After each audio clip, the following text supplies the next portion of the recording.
Hello guys! Hello Taurus! Welcome dito sa aking channel, Kapalaran 888. Welcome guys! Alamin natin kung anong messages, vibration, gabay energy para sa lahat. This is general reading. Pasensya na kung paulit-ulit yung sinasabi ko. Taurus, thank you sa lahat ng mga bago at dati kong subscribers dito. Kung bago ka, please like and share, subscribe, pakipress ang notification bell button guys. And stay tuned sa mga messages na lalabas. Okay. First card mo, Taurus, is Imanya. Imanya is golden opportunity. Okay, so this is for the last 2 weeks of June 2025. So ihanda mo daw, Taurus, ang iyong sarili. From Imanya, there's a golden opportunity that's coming on your way. Important doors are opening for you right now. So, walk through them. So, ibig sabihin niya, maraming possibilities, opportunities na sobrang importante, gold, as in, parang naka-destiny siya sa'yo, na papasok sa buhay mo. Or maybe may mga pinto, may mga pagkakataon yun, posibilidad na magbubukas para sa'yo. So, wag mong sayangan yung panahon, yung pagkakataon, yung momentum. You need to walk through them. So, kailangan mong i-grab yung opportunity na to. Okay? Wag mong palalampasin ang blessings, ang biyaya na to na darating sa'yo. Okay, next card natin is Bat. Bat is see through illusion into truth. Archangel Dorenka. So, etong bat na to, minsan 'di ba yung mga pamahiin, pag may bat, ibig sabihin malas, parang ganun, kasi iniisip nila madumi, ganyan ganito, sa black magic, ganyan. But dito sinasabi sa bat na to na same with the Capricorn, wag tayong masyadong mamuhay sa illusion. Wag tayong masyadong mag-expect ng sobra-sobra. Okay, wag tayong masyadong mag-expect. May pera ka man ngayon, may relationship ka man ngayon, may trabaho ka, may negosyo. Huwag tayong maging, parang tawag dito, kumpiyansa. Okay? Kailangan natin just be humble, just be true to yourself, true to your emotion, to your desire or to your goals, and sa mga tao sa paligid mo. Okay?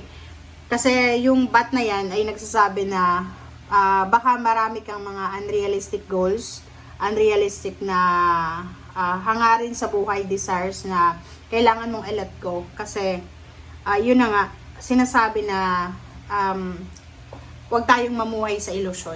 Kasi minsan may mga gusto tayo na hindi naman kapanipaniwala na matutupad, diba? So doon lang tayo sa realistic goals. But make sure na yun na nga, huwag kang masyadong mag-expect. Okay? Just enjoy the process. Enjoy the momentum, enjoy the journey.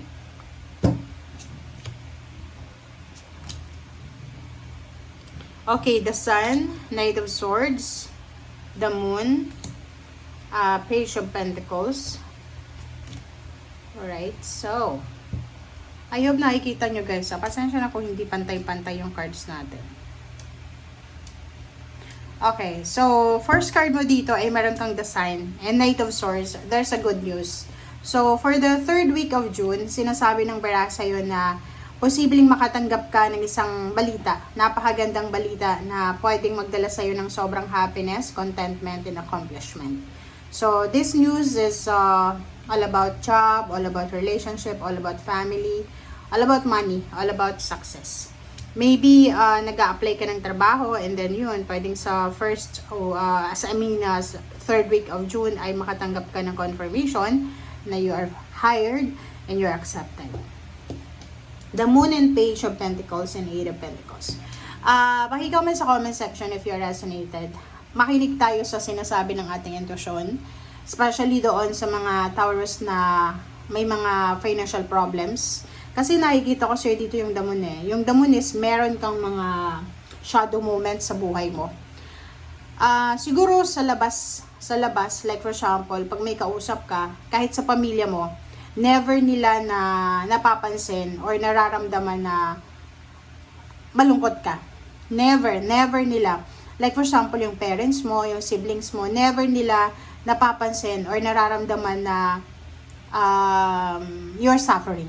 'Di ba? Financial suffering, emotional, or maybe you're suffering, anong tawag dyan? Injustice. 'Di ba? Suffering ng injustice. Walang sino man.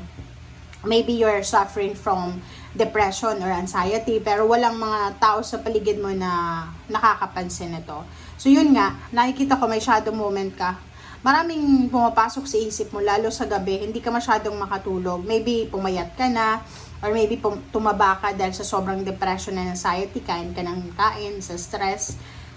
Nakikita ko sa'yo dito na you need to ask help, okay? Huwag mong itago yung nararamdaman mo. Kung may galit ka, may hinanakit ka, sabihin mo. Kasi, the more na kinikimkim mo yung baggages na yan, yung emotion na yan, like hatred, like resentment, grudges, the more na lalaki yan, and magiging masamang tao ka. Kasi magiging bitter ka eh. 'Di ba? So, along the way, makakaramdam ka na, bakit ganito yung nararamdaman? Kung dati ay caring ka, possible na maging selfish ka because of the heartaches. So, make sure na alisin mo yan habang maaga pa. And yun, just face the reality, face your fears, and yun, never expect. Okay? Page of Pentacles and Eight of Pentacles, sinasabi ng bara sa'yo dyan na, yun, kahit hindi mo expect yan, sinasabi ng barahan na may darating sa'yo na pera. May darating na job offer, financial offer, or career offer, and sinasabi ng bara sa'yo na deserve mo yung blessings na yan, and deserve mo yung i-offer sa'yo ng universe. Kasi nakita ng universe kung gaano ka kabuting tao, kung gaano ka kasipag, and nakita ng universe kung ano yung injustice na napagdaanan mo. Kasi nakikita natin dito kahit sa loob ng family sa loob ng family, like for example, ikaw ay anak, nararamdaman mo na hindi ka paborito ng magulang mo. Like for example, may kapatid ka na like unemployed, tapos ikaw may trabaho, ikaw yung bumubuhay sa kapatid mo. But your parents always, 'di ba, parang palaging ang tingin nila sa iyo ay hindi mabuting anak, ganyan ganito. So sa loob ng pamilya may ganon. Sa loob ng trabaho ganun din, maybe may mga injustices kayong pinagdaanan kayo from your previous job. But don't worry, kasi sinasabi ng bara sa'yo dito na makukuha mo yung justice. Justice is served at this moment. Is served na siya kasi talagang makukuha mo siya. Okay? Ganun tayo mag-manifest dapat ngayon mismo.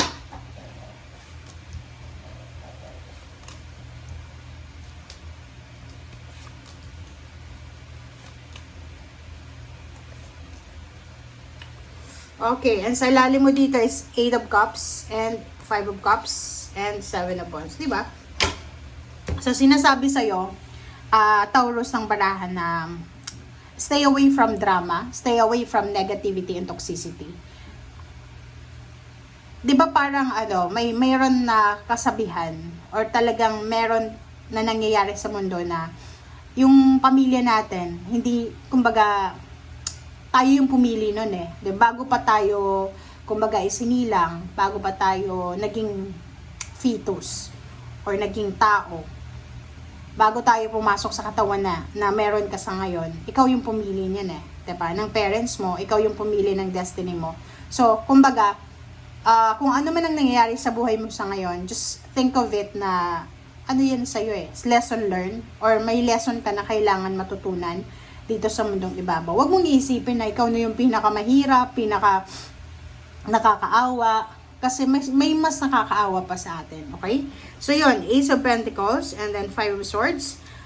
Sinasabi ng bara sa'yo dito na be careful kasi merong trabaho, merong negosyo, or merong source of income, job offer, international or local offer, na posibleng ilalagay ka ng universe sa harap noon, 'di ba? Yung parang ang golden opportunity na to ay makikita mo mismo, nakapangalan sa'yo, Taurus, ganyan. Ang problema dyan, meron ditong 5 of Swords na siguro, hindi ka masyadong believe sa sarili mo or masyado kang natatakot na baka i-decline mo tong offer na to. Wag na wag mo siyang i-decline, guys, okay? And Ace of Pentacles, Temperance, and 4 of Wands, wag kang magmamadali. Like for example, isa kang Taurus, pwedeng wala ka pang bahay, medyo hindi pa stable yung situation mo, hindi ka pa regular, Or yung iba naman, medyo may edad na pero wala pa rin kasiguraduhan sa kanilang pagtanda, parang ganun. Sinasabi ng baraha, be patient. Okay? Kailangan mong maging patient kasi yung, alam mo ba yung Rome? 'Di ba? Hindi naman siya naging Rome ng isang araw lang. Hindi siya na-build na Rome sa isang araw lang. 'Di ba? Yung pyramid, hindi yan binibuild, hindi yan na-build ng isang araw lang. So you need to have patience. Okay? Kailangan mo ng pasensya. Kung gusto mo ng overall stability and balance, family, relationship, money, spiritual, physical health, kailangan mong magpasensya. Kailangan mong maghintay. Kailangan natin na enjoyin kung ano yung journey na meron tayo sa ngayon. Huwag kang maging aggressive and impulsive kasi pwedeng pagsisihan mo yan. And huwag ka ding matakot sa kung ano yung mga possibilities, opportunities na pumapasok sa'yo. Okay? Thank you guys for watching. Bye!